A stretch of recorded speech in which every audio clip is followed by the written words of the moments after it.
안녕하세요. 포유 한율연구소입니다. 이번 시간에는 일본 증시가 상대적으로 강하죠.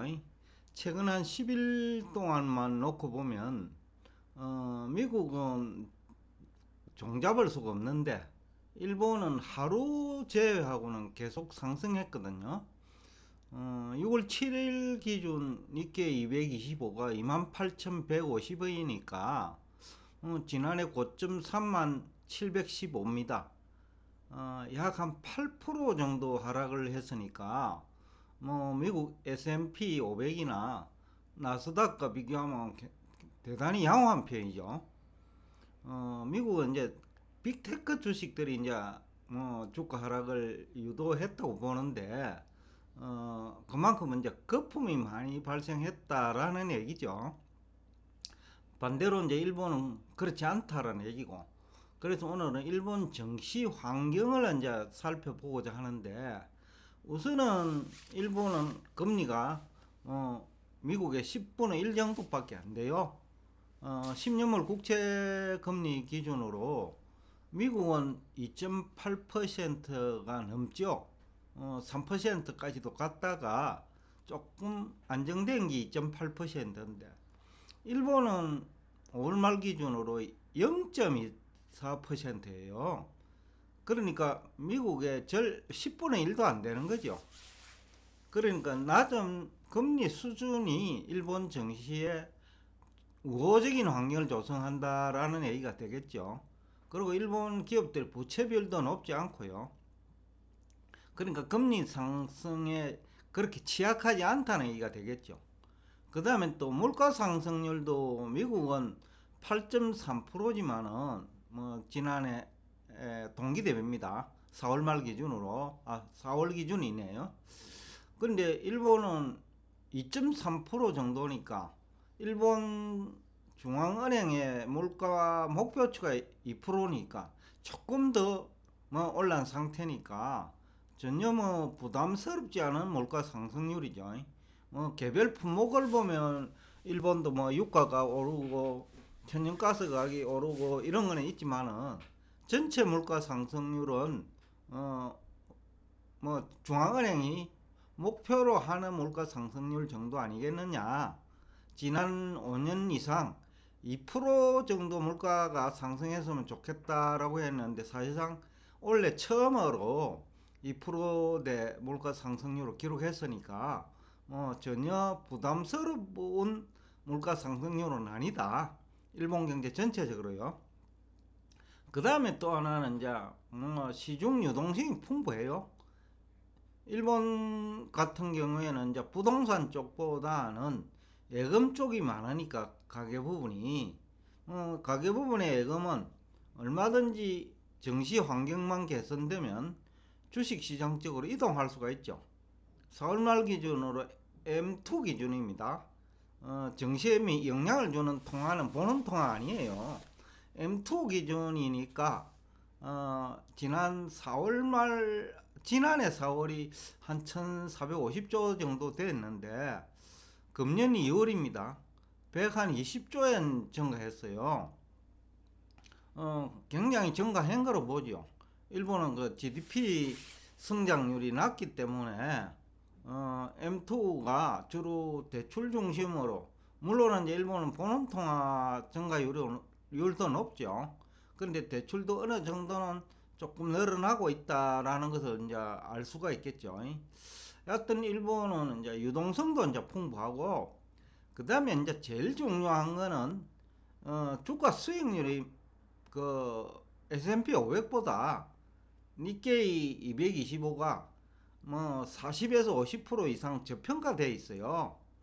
올해도 영업 실적이 미국보다는 나을 것 같은 느낌은 들거든요.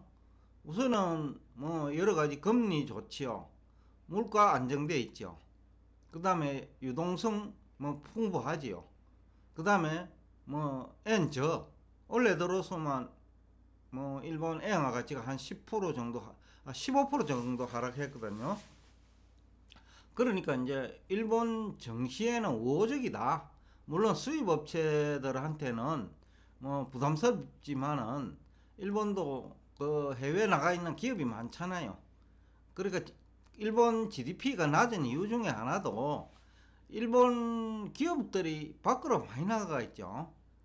그러다 보니까 이제 이런 기업들은, 즉 다국적 기업들은 결국은 엔저 효과가 유리하거든요. 그러니까 이제 그런 것도 있고, 그 다음에 이제 수입을 하는 입장에서는 좀 불편하겠지만은 엔저니까. 그렇지만 이제 기업들 입장에서는 다수가 이제 다국적 기업이고 밖에 많이 나가 있으니까 도움이 되리라고 봐요. 지난해도 엔저 효과가 원래만큼은 아니지만은 엔저 효과 덕을 봤거든요. 특히 토요타 같은 경우에는 1엔이 하락할 때마다 약 7, 800억 엔 정도 이익이 생기거든요. 그러니까 이제 원래는 1엔만 그 환율이 상승한 게 아니고요.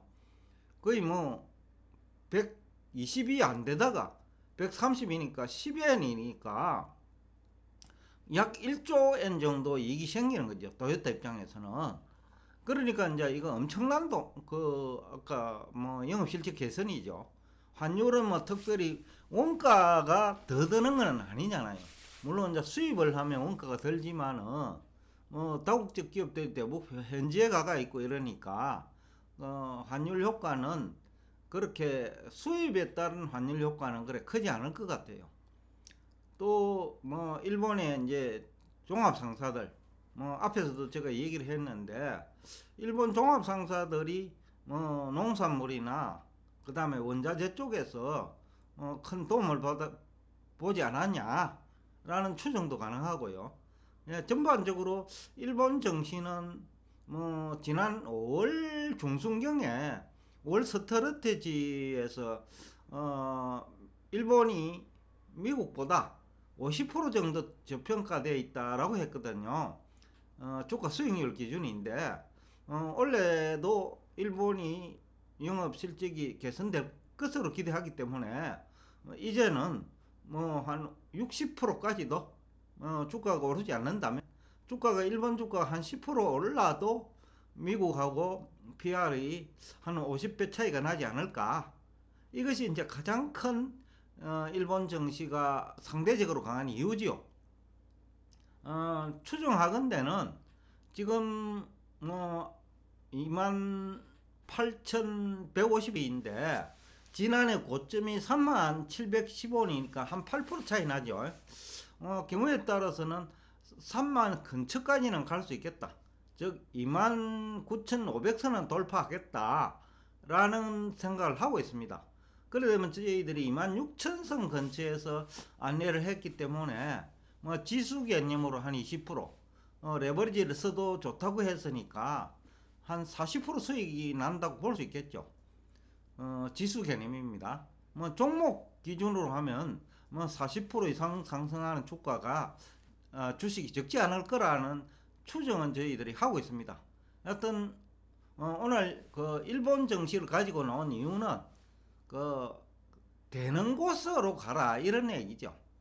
그러니까 그 영업 실적이 악화될 것 같은데 자꾸 미련을 둘 것이 아니라 미국도 마찬가지죠. 테슬라 같은 경우에도 원래 실적이 중국만 하더라도 그 봉쇄 조치 때문에 영업 실적이 많이 악화될 거고, 또 판매 실적도 중국 차가 오히려 많이 팔리는 추세거든요. 그 다음에 일본 전기차, 독일 전기차까지 그 테슬라 시장을 그 중국에서는 잠식하고 있거든요.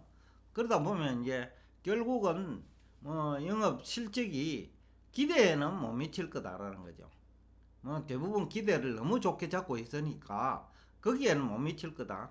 그러나 반대로 일본은 오히려 환율 효과 때문에 기대에 충분히 부응할 거다. 그렇기 때문에 최소한도로 지금보다 5%만 상승하더라도 니케 225는 약 한 29,500을 돌파하거든요.